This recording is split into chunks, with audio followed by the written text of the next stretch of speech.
ನಮಸ್ಕಾರ ಸ್ನೇಹಿತರೆ. ಕರ್ನಾಟಕದ ಎಲ್ಲ ಉದ್ಯೋಗಾಕಾಂಕ್ಷಿಗಳಿಗೆ ಇಂದು ಒಂದು ಸಿಹಿ ಸುದ್ದಿ. ಕಳೆದ ಕೆಲವು ತಿಂಗಳಿಂದ ನೀವೆಲ್ಲ ಕೇಳ್ತಿದ್ದ ಒಂದೇ ಪ್ರಶ್ನೆ, ಈ ಮೀಸಲಾತಿ ಕೇಸ್ನಿಂದ ಹೊಸ ನೋಟಿಫಿಕೇಷನ್ ಬರೋದೇ ಇಲ್ವಾ ಅಂತ.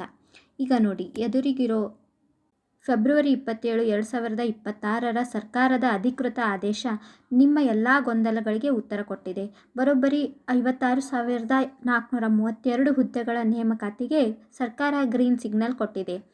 ಈ ಸರ್ಕಾರಿ ಪತ್ರದಲ್ಲಿ ಏನಿದೆ ಅಂತ ಈಗ ಪ್ರತಿಯೊಂದು ವಿಷಯವನ್ನು ವಿವರವಾಗಿ ನೋಡೋಣ ಬನ್ನಿ.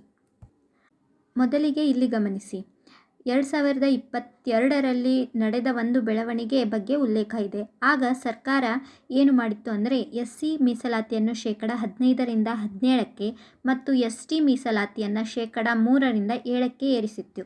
ಇದು ಒಂದು ಬಹಳ ದೊಡ್ಡ ನಿರ್ಧಾರವಾಗಿತ್ತು. ಆದರೆ ಇದನ್ನೇ ಪ್ರಶ್ನೆ ಮಾಡಿದ ಕೆಲವು ಅಭ್ಯರ್ಥಿಗಳು ಹೈಕೋರ್ಟ್ ಮೆಟ್ಟಿಲೇರಿದ್ದರು. ಇಲ್ಲಿ ಓದಲಾಗಿದೆ, ಪಾಯಿಂಟ್ ನಂಬರ್ 7ನಲ್ಲಿ ನೋಡಬಹುದು.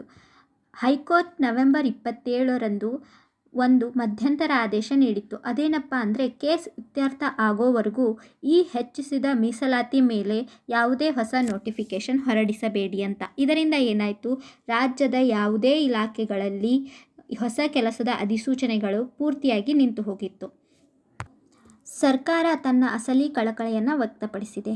ನೋಟಿಫಿಕೇಷನ್ ನಿಂತು ಹೋಗಿರೋದ್ರಿಂದ ನಿರುದ್ಯೋಗಿ ಅಭ್ಯರ್ಥಿಗಳಿಗೆ ಬಹಳ ತೊಂದರೆ ಆಗ್ತಾ ಇದೆ ಮತ್ತು ಆಡಳಿತಾತ್ಮಕವಾಗಿಯೂ ಕೆಲಸಗಳು ಕುಂಠಿತ ಆಗ್ತಾ ಇವೆ ಅಂತ ಸರ್ಕಾರಕ್ಕೆ ಮನವರಿಕೆ ಆಯಿತು.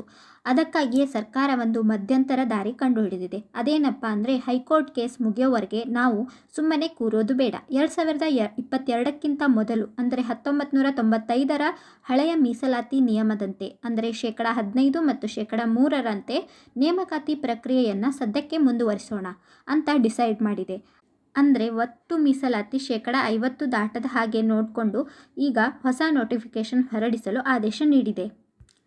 ಇಲ್ಲಿ ರೋಸ್ಟರ್ ಬಿಂದುಗಳ ಬಗ್ಗೆ ಹೇಳಿದ್ದಾರೆ. ಸಿಂಪಲ್ ಆಗಿ ಹೇಳಬೇಕು ಅಂದರೆ, ಹಳೆಯ ನೇಮಕಾತಿ ಪ್ರಕ್ರಿಯೆ ಯಾವ ಬಿಂದುವಿನಲ್ಲಿ ನಿಂತಿತ್ತೋ ಅಲ್ಲಿಂದಲೇ ಈ ಹೊಸ ನೇಮಕಾತಿ ಶುರುವಾಗುತ್ತೆ.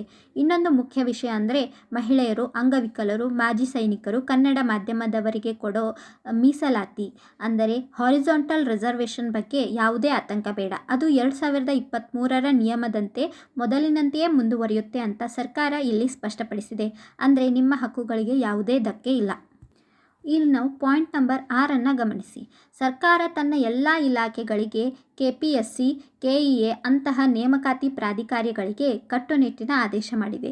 ಅದೇನಪ್ಪ ಅಂದರೆ, ಖಾಲಿ ಇರುವ ಸುಮಾರು 56,432 ಹುದ್ದೆಗಳನ್ನು ತುಂಬುವ ಪ್ರಕ್ರಿಯೆಯನ್ನು ಮುಂದಿನ 30 ದಿನಗಳಲ್ಲಿ ಪ್ರಾರಂಭಿಸಿ ಅಂತ. ಅಂದರೆ ಇನ್ನೂ 1 ತಿಂಗಳಲ್ಲಿ ಕರ್ನಾಟಕದಲ್ಲಿ ಸಾಲು ಸಾಲು ಸರ್ಕಾರಿ ಕೆಲಸದ ನೋಟಿಫಿಕೇಷನ್ಗಳು ಹೊರಬೀಳಲಿವೆ.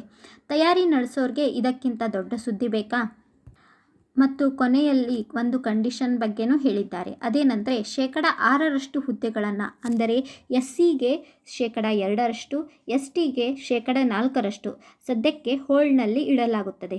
ಯಾಕಂದರೆ ಒಂದು ವೇಳೆ ಹೈಕೋರ್ಟ್ನಲ್ಲಿ ಸರ್ಕಾರಕ್ಕೆ ಜಯ ಸಿಕ್ಕಿ ಮೀಸಲಾತಿ ಹೆಚ್ಚಳ ಕಾಯಂ ಆದರೆ ಈ ಹುದ್ದೆಗಳನ್ನು ಆ ವರ್ಗದ ಅಭ್ಯರ್ಥಿಗಳಿಗೆ ಕೊಡಲು ಪ್ಲಾನ್ ಮಾಡಿದೆ. ಇದಕ್ಕೆ ಸರ್ಕಾರ ಅಧೀನ ಕಾರ್ಯದರ್ಶಿಗಳು ಅಧಿಕೃತವಾಗಿ ಸಹಿ ಹಾಕಿದ್ದಾರೆ.